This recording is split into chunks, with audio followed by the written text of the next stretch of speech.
Okay, we're streaming, everybody. Let's just go ahead. I think these two bills are pretty much ready for prime time. Let's go ahead. Patrick, you want to start with HB 87? I know from what I'm hearing from Molly, there's an amendment to that bill. Can you talk about that amendment? I'm looking at it right now. Not the amendment, but nobody has drafted an amendment. Let me turn my volume up here. I can barely hear you. we can hear you fine, by the way. Okay. Nobody has drafted an amendment. Molly, can you put up the two testimony that asked for amendments? I highlighted where they asked for them. They basically were looking for amendments to, well, maybe I should say what the bill says first. As Delegate Love said last week, we worked a lot on this bill. We came to a place, and this bill is drafted just like our third reader with our amendments in it. School bus shall be routed with the intent that the number of pupils on the bus does not exceed the manufacturer's rated seating capacity. If an emergency or other temporary situation causes the number of pupils on a bus to exceed the capacity, the situation shall be corrected within a reasonable period of time. Now, the suggested amendments basically said we should spell out what those emergency situations are. But I don't know exactly how we could possibly cover everything that could come up, from broken buses to every year at the beginning of the school year, pretty much every jurisdiction. Oops. It would seem to me that it would be almost easier to say almost the inverse of that, and that is,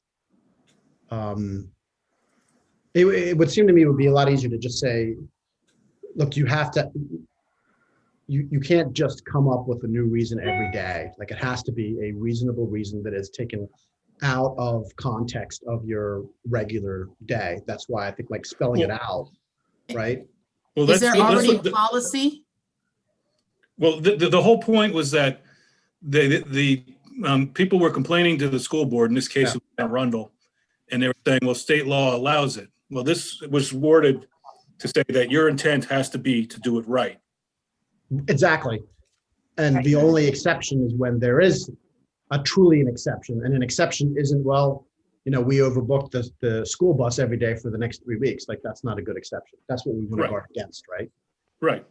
And spelling out every possible situation is impossible, I think. So it seems like the easier piece to set a limit on is what is a reasonable amount of time. If it's something you don't have to correct, I mean, if you have to correct it and you can't use that excuse for more than a limited number of days, giving you a chance to get another bus in route or whatever. Well, the big point of this bill last year was that the school boards couldn't come back now and say state law allows it. Okay. They have to address it. I would think it's reasonable to start addressing it right away.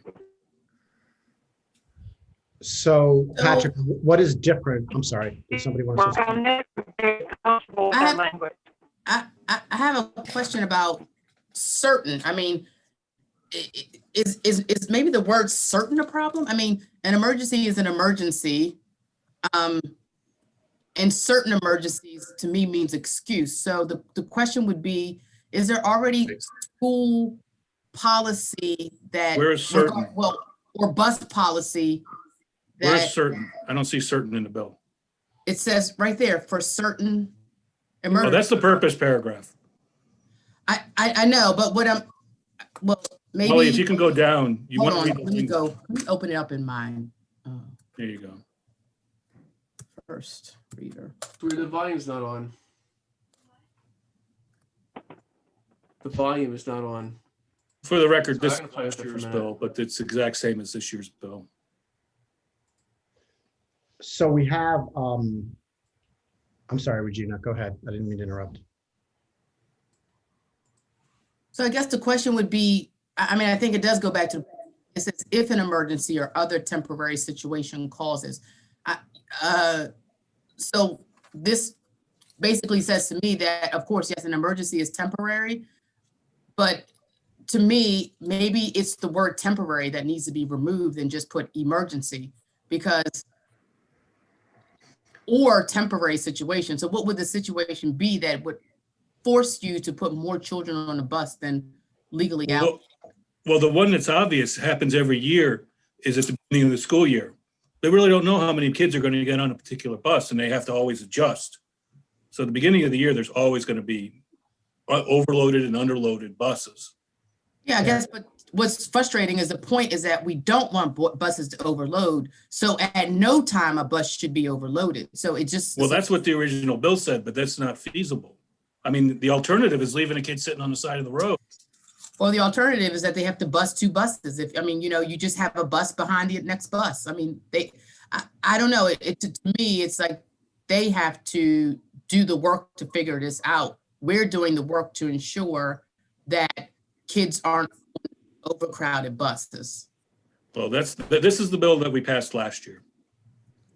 One of the problems I will tell you, because it happens with my kids, is sometimes kids decide that they're going to go over to a friend's house and they jump on a completely different bus that they're not supposed to be on. And that doesn't always happen until like 3 minutes before the bus leaves. And next thing you know, they've got 2 or 3 extra kids on a bus they didn't normally know they were going to prepare for or have. Or somebody gets sick at home or a daycare situation. And next thing you know, you got a couple extra kids. What did we pass? Did we pass this bill exactly the way it is now, right, Patrick? You are looking at last year's bill that passed the House. This year's bill is exactly the same. Well, then we hashed all this out. I don't know. I mean, Yeah, Well, I mean, then that's fine. Then move favorable. I mean, are you good with it, Regina? I'm fine with it. I mean, I guess the point is, yeah.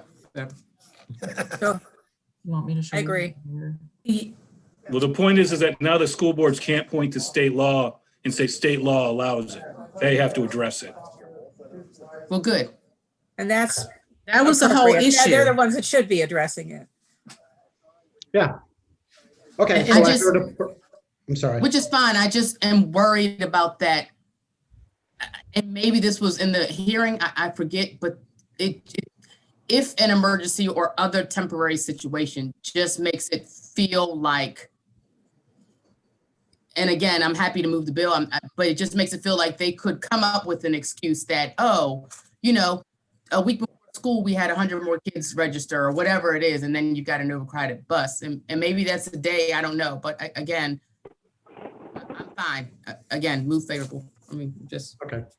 Is there a Second, second? Okay. I've All those in already favor seconded. of the- Go ahead. Aye. Aye. Aye. Aye. aye, Any against? Aye. Is that an against? No, that's for. Okay, let me start again. Is there anybody against? Oh, Okay, any abstentions? Okay, bill passes. Now on to HB 118. I had mentioned this earlier on. The reason that I held this bill at the last minute last week, just so everybody knows, is that our chair texted me about 30 seconds before we started. And there was just a little bit of confusion as to what we needed to do to make JPR comfortable with the bill. Turns out that in the texts back and forth, we really made up something that really wasn't there. And the bill as it stands right now fulfills what what Delegate Stein wanted to do as far as JPR is concerned. The bill is it has the exact amendment that JPR wants. Move favorable.